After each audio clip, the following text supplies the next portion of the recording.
Tumatakbo sa gilid ng kalsada ang batang ito sa Batasan Hills, Quezon City nang biglang anuri ng malakas na ragasan ng baha.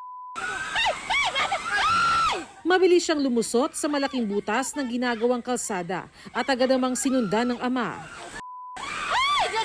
Sa isang bahagi na ng ginagawang drainage na harang at naiangat ang bata, tila himala siyang nailigtas.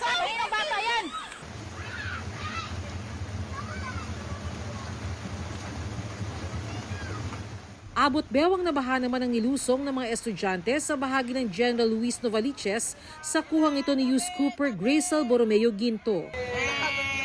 May mga sasakyan ding sumubok dumaan kahit mataas ang tubig. Sa Commonwealth Avenue naman, malakas na ulan at gutter deep na baha ang bumungad sa mga motorista. Nagdulot ito ng mabigat na daloy ng trapiko. Ang ilang magulang naman na aming nakausap na dismaya dahil sa late na pagsuspindi ng klase. Dapat dineklara na suspend din sa klase kanina pang maga. Wawa na may mga anak ko. Ay, sobrang hirap po. Dapat nga kanina umaga po sila nag-cancel ng pasok eh. Ang mga kalsada nga matubig na. Ang iba naman hindi na lang pinapasok ang kanilang anak dahil sa mga pagbaha at ulan. Papapasukin niya pa po. Hindi na po, lakas na ng ulan eh. Perwisyo rin sa mga commuter ang gutter deep ding baha sa Taft Avenue, partikular sa bahagi ng UN Avenue hanggang Padre Faura. Bumagal din kasi ang daloy ng trapiko sa lugar. Dahil sa matinding buhos ng ulan, sinuspindi ng palasyo kaninang alauna ng hapon ang pasok sa mga opisina ng gobyerno pati na ang klase sa lahat ng antas sa mga paaralan sa Metro Manila at ilang probinsya sa Calabarzon at Central Luzon. Ang ilang inabutan naming pauwi kanina nahirapang makasakay sa gitna ng masamang panahon. Muli namang nagpaalala ang Department of Health sa banta ng leptospirosis ngayon tumataas raw ang kaso nito. Bota kasi mag-prevent ng exposure lalo na yung balat na may sugat, no?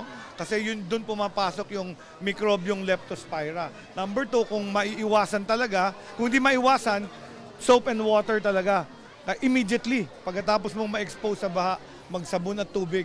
Kung hindi maiwasang lumusong sa baha, magsuot daw ng bota at iwasang naka-expose ang sugat kung meron. Nagmumudmud nga ako sa mga ibang region nung prophylactic na antibiotic, lalo na sa ating mga rescue worker at saka mga na-expose.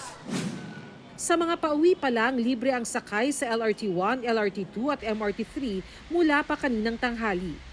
May libreng sakay din gamit ang mga bus ng Department of Transportation, Philippine Coast Guard at Philippine Ports Authority. Para sa GMA Integrated News, Bernadette Reyes, Nakatutok, 24 Oras.